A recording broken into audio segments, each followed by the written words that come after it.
What if I told you could fall asleep with 0 language skills and wake up fluent? Bonjour, tu t'appelles comment? Je m'appelle Rory. Santé. A dream come true? Well, if you were going for Swedish, it might be more of a nightmare. Perhaps you'd settle for a sexy new accent. Well, I found 7 people who woke up sounding foreign, and all I can say is, be very careful what you wish for. Karen is an American mum from Oregon. She went to the dentist and woke up a little off-kilter. I want to suck your blood. So I did. I want to suck your blood. Now, I don't know what her dentist did, open wide, or what he gave her, but this is her real new accent. I went to sleep, and when I woke up, I had this accent. She's fully American and has never fancied being Romanian or whatever this is, and she's not the only one. I can't speak foreign, I don't know any other language, I just sound it. Emily's from the UK and she was in hospital for 3 weeks, went completely mute, and 3 whole months later... I started to talk, and now I have this accent and it changes. It's French, it is Italian, and Russian. Sometimes it's a bit Polish. Did she say she has 4 accents? What is going on? Well, you ain't seen nothing yet.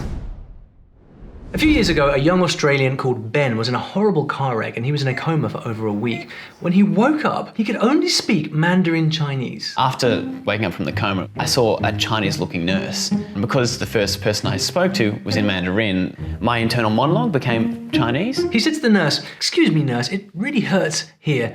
What happened to me?" Probably first 3 or so days, I'd only speak Mandarin. Yep, and he even spoke Mandarin to his poor parents. Gave them quite a fright too, so he wrote them a note in Chinese and got the nurse to translate it. After a few days, he started mixing English into his Mandarin, and then nobody could understand him. But eventually he could separate English from Mandarin, and this is Ben now. G'day everyone, 大家好，欢迎来到全世界最宜居的城市乌兰叫墨尔本，我是土生土长。 That is real, no faking it. But how is this even possible? It's all going to make sense when we get to the science, so stay tuned.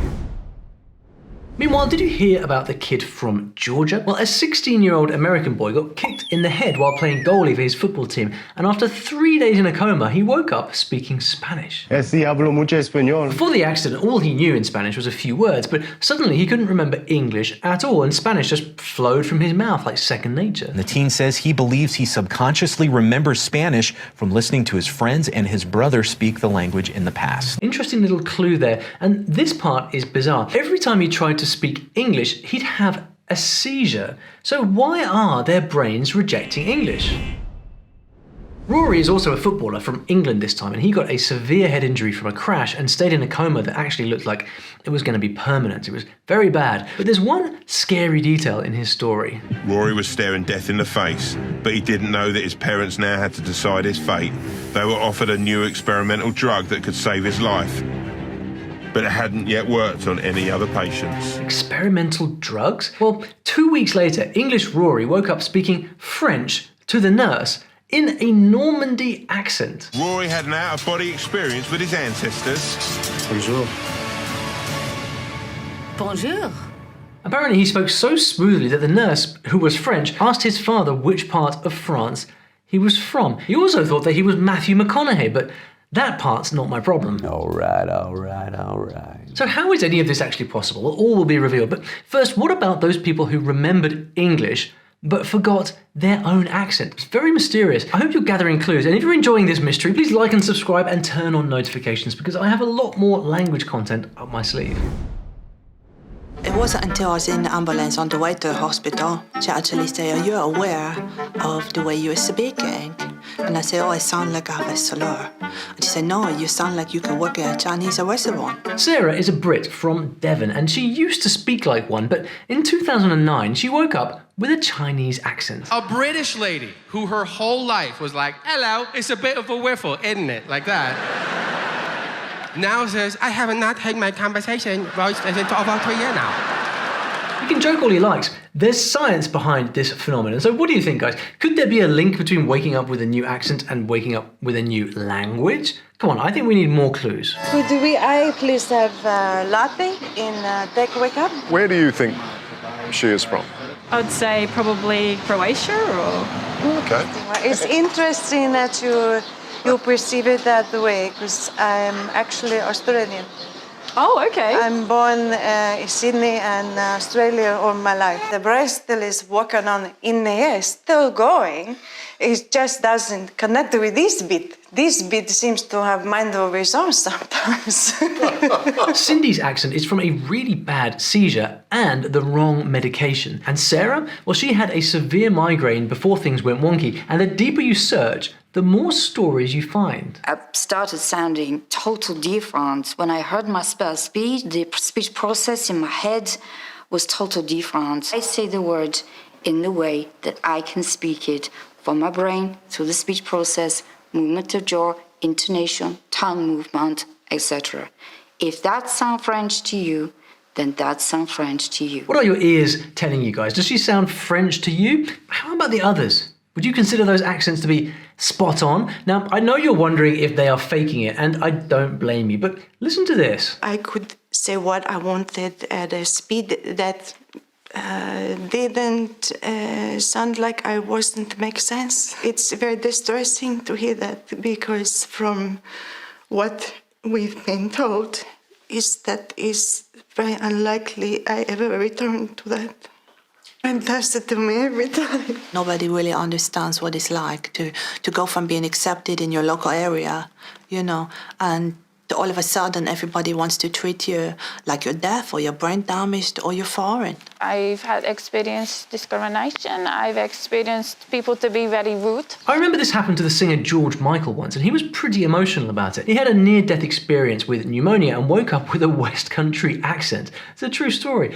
By the way, if you wonder why I share all these stories about languages, well, it's because stories are the secret to remembering things forever, like a new language, for example. Stories are a very powerful language learning tool, and that's why myself and the whole community here at StoryLearning are pretty obsessed with this method of learning languages through story. And if you want to know more about how it works, just look for the link to my free StoryLearning kit in the description below.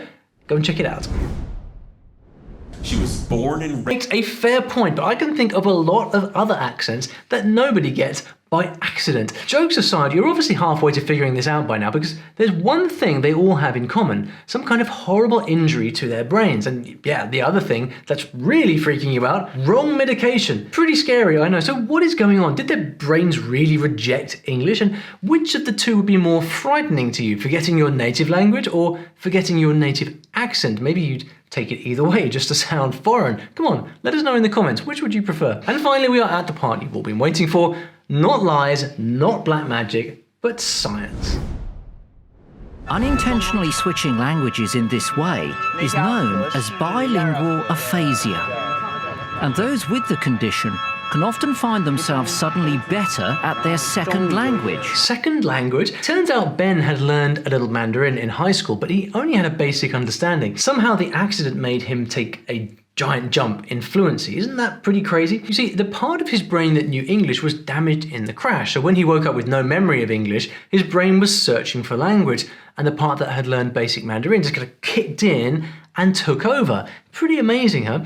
My take on this is Ben's brain knew a lot more Mandarin than he thought he did. It was kind of hiding in there the whole time, which tends to happen with language acquisition. He just needed a good old sleep to sort everything out. Once English was taken away from him, he could only use Mandarin. Access to that second language is improved because that's all that you've got available to you. The two footballers have a similar story. They'd both absorbed a second language without even realizing it. But there's something else going on here.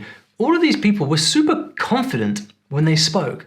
Why? Well, you don't exactly have any inhibitions when you think you're speaking your native tongue, right? It's tragically brilliant. And you're not going to believe this, but Ben never lost his Chinese fluency. He took the whole experience as a sign, did a Mandarin course at university to really lock it in, and before he knew it, he was on Chinese TV. Hello, 大家好，欢迎收看本期美男私房菜节目。 It really just goes to show that even if you're a beginner, the language you're learning it's going in whether you think it is or not. Maybe try reading some stories just before bedtime, see if that helps things sink in. Now, what about waking up with a foreign accent? This one's even stranger. Remember the lady with 4 accents, Emily? That was a clue. Enter the plot twist. They haven't really picked up an accent at all. We just think that they have. It's called foreign accent syndrome, and it's a rare speech disorder that can happen if you hurt the part of your brain that controls the melody and rhythm part of your language. So it makes you mispronounce sounds, but to everyone else it sounds like you picked up an accent. And then we just go and stick a label on that accent because, well, we just can't help ourselves. Which leads me to one very important question. If you have a weird accent, could that accent